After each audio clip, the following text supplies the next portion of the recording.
Hello, and we are going to be looking at the biological molecules in this presentation.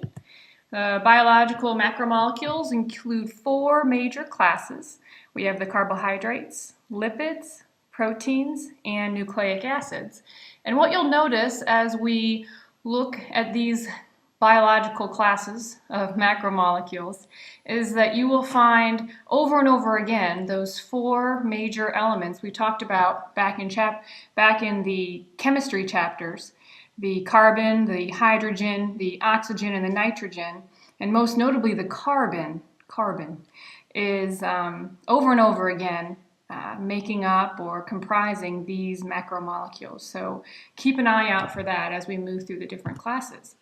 So the first thing you want to focus on, or the major things you want to focus on for carbohydrates, are the monomer. So that is the individual unit for each of these classes. For carbohydrates, it is monosaccharide. And the bond that links the monomers together, which for instance here in the carbohydrates is the glycosidic bond. Another key aspect of the carbohydrate group, important to know, is the idea of alpha as opposed to a beta glucose monomer. There's just a slight difference in the placement of the functional group, a hydroxyl group, on the carbon ring. And we'll take a look at that here in just a bit. And then looking at the idea of how the alpha and the beta are metabolized by our bodies. And so let's take a look at the alpha as opposed to the beta. So here we have the alpha glucose monomer on the left, and then we have the glucose beta monomer on the right. And if you take a look at these, you'll notice that they are isomers of one another, meaning that they have the same atoms. If you looked at their chemical formula, they'd have the same number of carbons and hydrogens and oxygens. But it is the placement of that hydroxyl group, shown here in blue, that is very, very important and makes a huge difference in how our bodies can metabolize these glucose monomers when they are linked together. So if you look at the ring, you can think about this ring, if you're thinking about it in a 3D view, as like a crown for a king or a queen.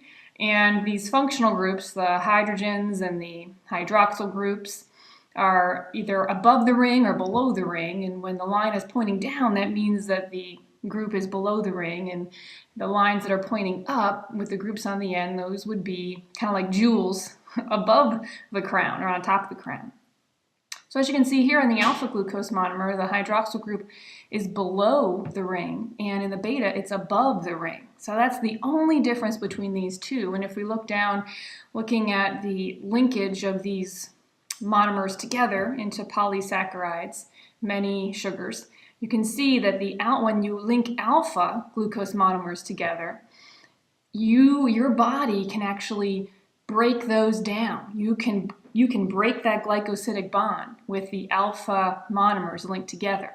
So plants put these together and make starches. So for instance, the inside of a baked potato is starch, all alpha glucose monomers linked together, and your body can break those down and incorporate those and use those for energy.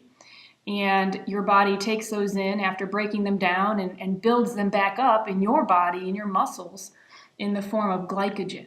And there are some slides in the PowerPoint presentation that detail those structures, the glycogen and the starch. And then if we look at the beta glucose monomers linked together, this is something only found in plants. And plants use the beta glucose monomer mostly for structural features of the plant. And the common name for many beta glucose monomers linked together is cellulose. And this is a very, very rough and tough material.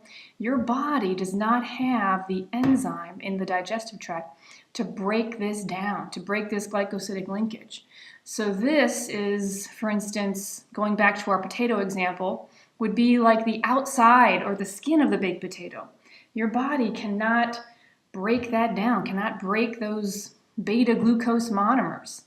So what it does is it moves through your digestive tract and kind of scrubs the sides of your intestines which is actually very good and very healthy for you. So it is very beneficial for animals, but we can't use it for nutrition. Can't use it. And that's really the only difference, is that placement of that hydroxyl group. All right, so alpha versus beta. Moving on to the lipids, again, monomer and bond, important. There are two monomers here. We have glycerol and fatty acids, and the bond that links the glycerol to the fatty acids is called the ester linkage, or ester bond. And important things here to remember, in addition to the bond and the monomer, are triglyceride as opposed to a phospholipid. So let's take a look at the triglyceride. So tri meaning three. So we have three fatty acid tails linked through dehydrogenation reactions to a glycerol molecule, as you can see here in this picture. And the triglycerides are mainly used for energy by your body. All right, and then the phospholipid, which we'll talk a lot more about in the membrane or cell membrane chapter, is a glycerol, as you can see. Then also we have a phosphate linked to one of the carbons in the glycerol, and two fatty acid tails. So instead of three fatty acid tails, we just have the two fatty acid tails. And then instead of that third fatty acid tail, we have a phosphate group. Okay, now that phosphate group, that phosphate glycerol, and then we have that choline at the very top there. That entire assemblage is polar, and it's loving water, so it's hydrophilic. Philic in Latin, love, loves the water.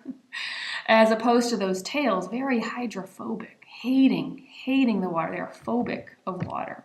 So we have this dual nature in this molecule. So we call it an amphipathic molecule, kind of like an amphibian. A frog, it likes the water, it likes the land, it uses both.